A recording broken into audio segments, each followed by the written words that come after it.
Assalamualaikum warahmatullahi wabarakatuh. Perkenalkan saya Ahmad Rifyai Fahmi dengan NIM 24350053. Di sini saya akan mempresentasikan tentang apa sih microcontroller itu, eh, buat apa sih microcontroller itu, dan kita akan membahas di sesi kali ini untuk memenuhi syarat ujian akhir semester mata kuliah sistem microcontroller dan microprosesor. Pasti kalian bertanya-tanya, apa sih microcontroller dan microprosesor itu? Sebenarnya ini seperti komputer, cuma versi mininya dalam satu keping chip atau IC yang dirancang untuk khusus mengontrol perangkat dan sistem tertentu, di mana dalam satu chip ini terdapat CPU sebagai otak, memori sebagai penyimpanan, dan port input-output sebagai penghubung sensor dan perangkat. Fungsi utama dari microcontroller itu sendiri yaitu bertindak sebagai pusat pengontrol untuk otomatisasi. Contohnya seperti mengatur suhu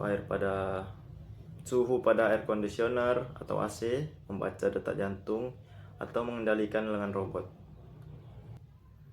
Contoh penerapannya di sini ada tiga. Yang pertama di bidang IoT atau Internet of Things, digunakan dalam sistem rumah pintar seperti mematikan lampu otomatis. Selanjutnya pelacak cuaca dan perangkat pintar lainnya. Yang kedua bidang otomotif, di mana pada sensor rem ABS sudah memakai microcontroller, kemudian airbag dan pengontrol mesin. Dan di bidang peralatan rumah tangga seperti mesin cuci digital, microwave, dan kompor listrik. Nah, dari tadi kita ngomongin microcontroller. Cuma apa sih yang paling populer digunakan di Indonesia atau di daerah kita di Sumatera Barat nih? Yaitu saat ini terdapat berbagai platform yang memudahkan pemula hingga insinyur untuk menggunakan microcontroller seperti keluarga Arduino atau ESP32 untuk kebutuhan koneksi nirkabel. Kenapa sih pakai microcontroller itu? Karena menurut saya itu lebih mudah saja diimplementasikan dalam kehidupan kita atau dalam dunia perkuliahan ini untuk menciptakan sebuah inovasi. Jadi sangat gampang lah dikerjakan ya.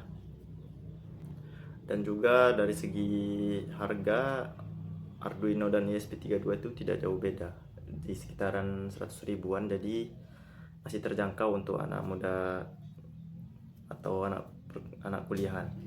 Nah, dari penyampaian saya tadi, saya sedang membuat mini project yang ditugaskan oleh dosen saya.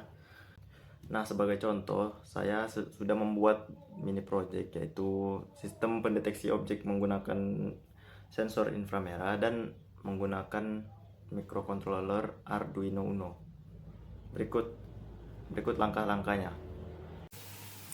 Sebelum lanjut ke pembahasan mini project tadi, ada baiknya kita membahas sedikit komponen dalam Arduino Uno R3 ini. Berikut adalah pemaparannya. Bagian utama Arduino Uno ini adalah microcontroller Atmega 328P yang berfungsi sebagai pusat pemrosesan data, di mana semua instruksi program yang dibuat pada software Arduino IDE akan dijalankan oleh microcontroller ini. Pada bagian kiri atas terdapat USB Type B port. USB ini memiliki dua fungsi utama. Yang pertama sebagai media upload program, di mana program yang dibuat menggunakan software Arduino IDE dikirim ke Arduino melalui kabel USB. Yang kedua sebagai sumber daya. Selain itu, komunikasi data, USB juga dapat menyuplai tegangan sebesar 5 volt ke Arduino. Dengan demikian, pengguna tidak selalu memerlukan adaptor eksternal. Selanjutnya, IC Atmega 16U2. Ini berfungsi sebagai USB to serial converter, di mana komponen ini memungkinkan komputer berkomunikasi dengan microcontroller Atmega 328P melalui kabel USB sehingga program dapat diunggah dan data dapat ditampilkan pada serial monitor. Selanjutnya DC Power Jack. Power jack ini digunakan jika Arduino tidak menggunakan daya dari USB dan dapat dihubungkan ke adaptor atau baterai eksternal. Disarankan tegangannya mulai dari 7 volt hingga 12 volt DC. Selanjutnya kristal osilator 16 MHz, di mana fungsi kristal ini adalah menghasilkan sinyal clock yang digunakan untuk mengatur kecepatan kerja mikrokontroler. Clock ini juga dapat dianalogikan sebagai detak jantung sistem, di mana semakin stabil sinyal clock, semakin stabil pula proses yang dijalankan oleh mikrokontroler. Selanjutnya voltage regulator yang letaknya dekat DC jack, yang berfungsi menstabilkan tegangan masuk dan juga mengubah tegangan eksternal menjadi tegangan kerja yang aman.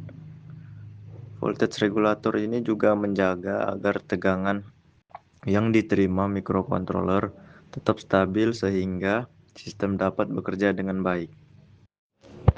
Selanjutnya pin digital D0 sampai dengan D13. Arduino Uno memiliki 14 pin digital yang dapat digunakan sebagai masukan maupun keluaran logika high and low, di mana fungsinya input digital dan output digital.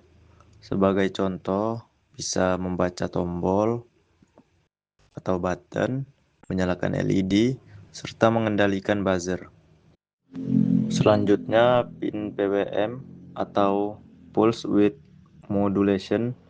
Beberapa pin digital memiliki fitur PWM yang memungkinkan Arduino menghasilkan sinyal analog semu untuk pengaturan perangkat tertentu.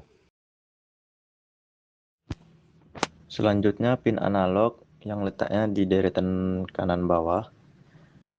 Arduino Uno memiliki 6 pin analog yang digunakan untuk membaca besaran analog dari sensor dan mengubahnya menjadi data digital melalui ADC atau analog to digital converter. Seperti contoh, bisa membaca sensor suhu, sensor cahaya, dan juga sensor kelembapan tanah.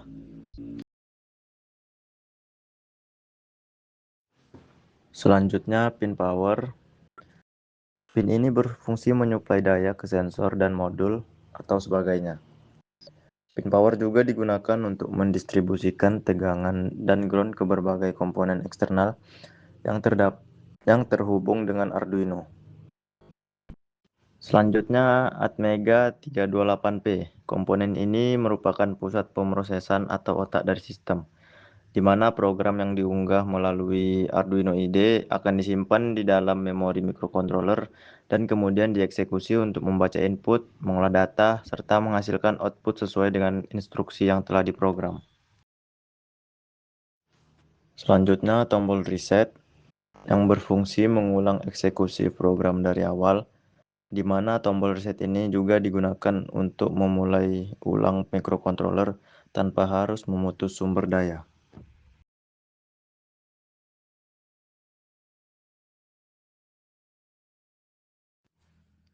Di sini saya mensimulasikannya di web Tinkercad karena kan menurut saya lebih mudah diimplementasikan.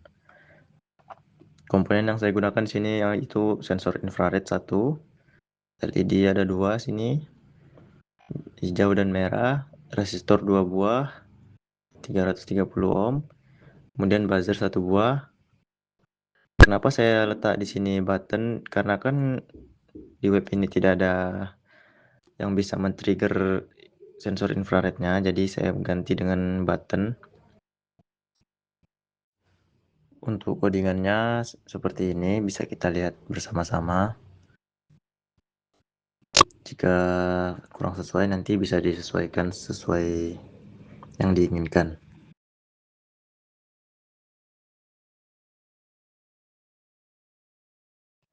Setelah codingan di running, kemudian di start simulasi, di sini terlihat lampu hijau dikarenakan tidak ada objek di depan infrared.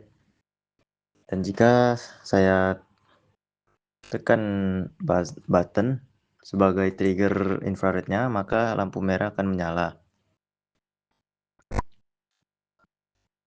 dan buzzer pun menyala. Jadi ketika button dilepas, lampu hijau menyala dan begitu juga sebaliknya.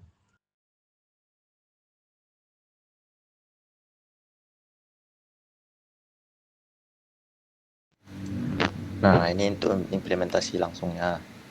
Di sini saya menggunakan Arduino seperti yang di simulasi tadi. Di sini ada infrared, pinnya ke digital 3,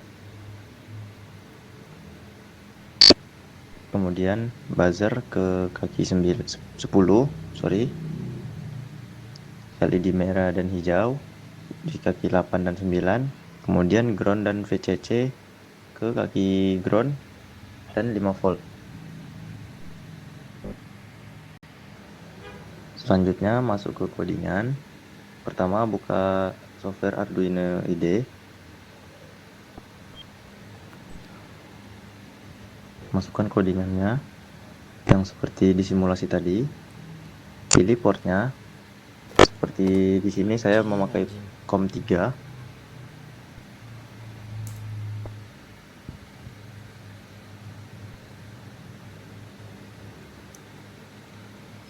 Setelah dilihat codingannya benar atau belum, jika sudah benar di compile, kemudian di running atau di upload. Nah, jika LED hijau sudah menyala, berarti Arduino IDE-nya sudah menjalankan codingannya. Jika LED hijau tidak ada objek, jika LED merah menyala berarti ada objek di depannya dan buzzer pun menyala.